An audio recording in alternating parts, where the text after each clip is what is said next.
Hello children, this is for 7th standard science revision for unit test 2, that is reproduction in plants. That lesson in before audio class we have seen up to answer the following, right? Now we are going to see about short answer. I hope you would have studied up to that one. Have you written? Have you practiced it well? Yes. Now we'll see the short answer. First one, differentiate bisexual flower from unisexual flower. Yes, whenever the question is asked like differentiate, you have to draw a tabular column. Yes, with the column with serial number and bisexual flower and unisexual flower, and you have to present like this. Okay, so bi means 2, uni means 1. I think you know that one. So bisexual flower means the flower which will have both male and female reproductive part. Yes, so it has androecium and gynoecium, and unisexual flower it has only androecium or gynoecium. Second one, bisexual flower it can undergo self pollination and cross pollination. So it is having both the reproductive part, so it can undergo self pollination and cross pollination. Yes. Example, hibiscus. And unisexual flower, they can be pollinated only by cross pollination. Why means it is having either androecium or gynoecium, either a male reproductive part or a female reproductive part. So it cannot undergo self pollination. It can undergo only cross pollination. Example for that one is papaya. Yes. So differentiate bisexual flower from unisexual flower. First point, it has androecium and gynoecium in bisexual flower, and unisexual flower it has only androecium or gynoecium. Second one, it can undergo self-pollination and cross-pollination, and unisexual flower they can be pollinated only by cross-pollination. Example for bisexual flower is hibiscus and unisexual flower is papaya. Then second one, what is cross-pollination? Pollen grains are transferred from the anther of one flower to the stigma of another flower of the same kind or different plant. So what is the definition for cross-pollination? You have to write that as the first point.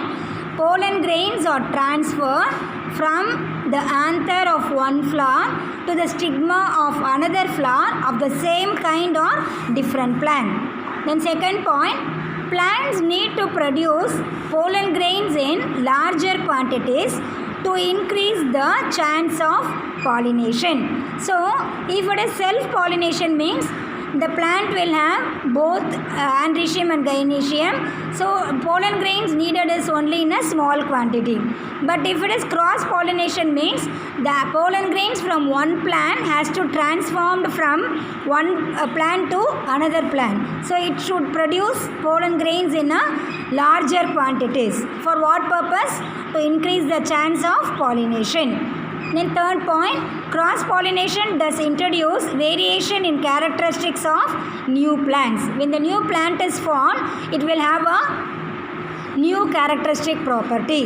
Then fourth one, cross-pollination is brought about by agencies like wind, water, animals and insect of plums and apples. So cross-pollination, the pollen grains has to transfer from one plant to another plant. How it will move from one plant to another plant? It needs some agent. For what purpose? To carry the pollen grains from one plant to another plant. So that we call it as pollinators, that is wind, water, animals and insect of plums. So there are 4 points in this cross pollination. If it is asked for 2 marks, you can write only 2 points, that will be enough. If it is asked for 5 marks, you have to write all the 4 points. Then write notes on phyllodes. In Acacia auriculiformis, petioles expand to form leaf-like structure. They carry out the function of leaf. So what is the function of leaf? The function of leaf, important function of leaf is photosynthesis. So in the plant Acacia auriculiformis, petioles expand to form a leaf-like structure. This we call it as phyllodes, and they carry out the function of leaf. Then coming to answer in detail, write a brief account on pollination. So you have to write what is the definition for pollination. Transfer of pollen grains from the anther to the stigma is called pollination. So what are the two types of pollination? Self-pollination and cross-pollination. So what is self-pollination? Self means by itself. So which will undergo self-pollination? Only the plant which is having both the sexual part, that is bisexual flower. So pollen grains are transformed from the anther to the stigma of the same flower or to the another flower of the same plant.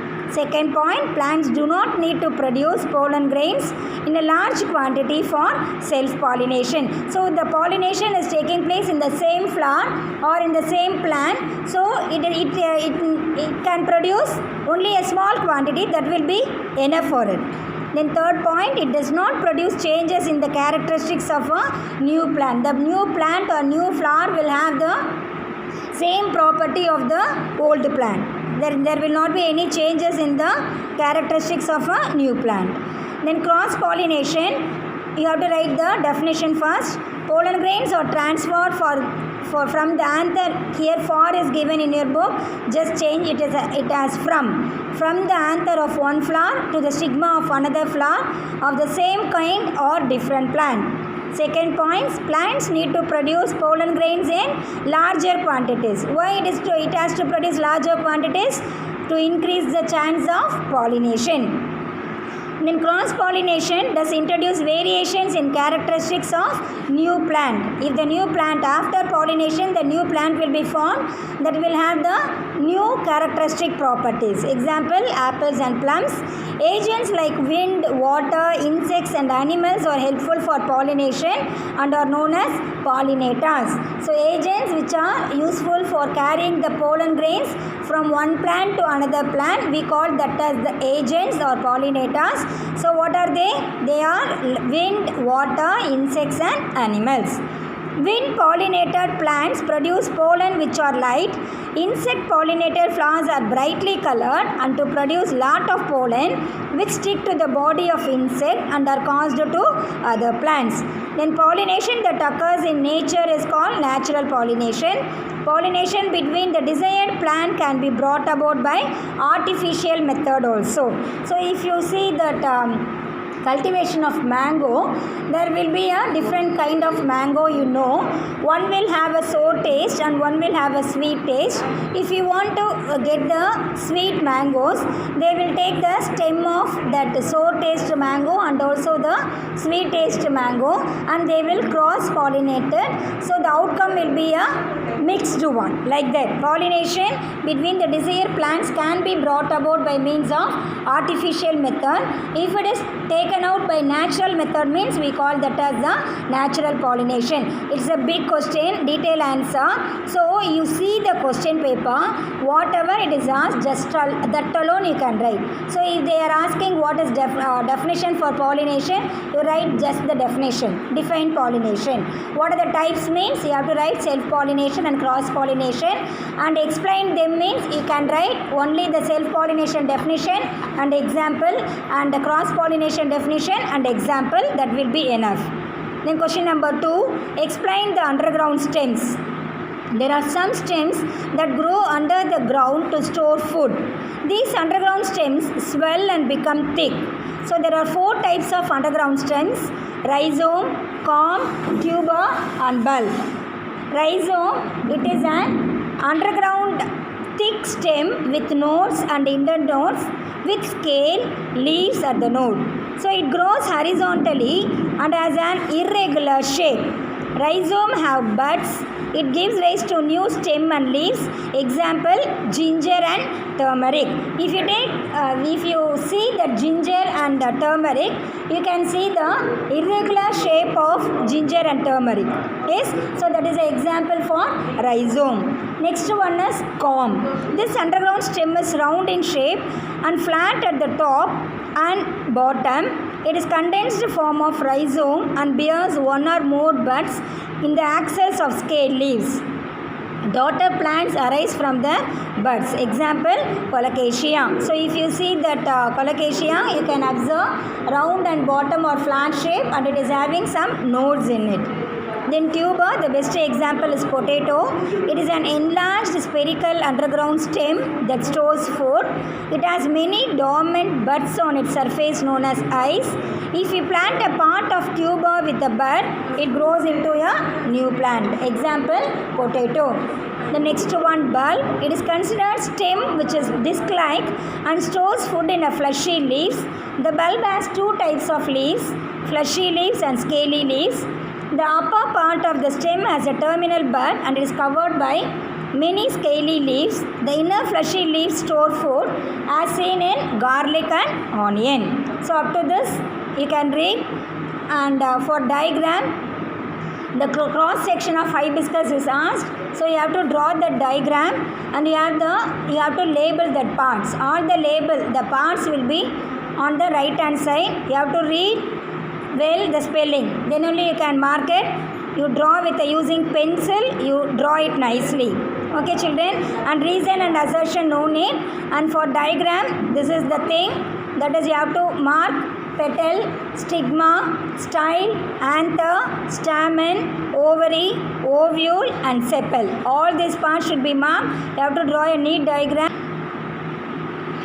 Yes children, every part should be marked in a neat manner. Yes, that's all for today's revision. You please follow all the instructions and write your test in a good way. All the best children. Thank you.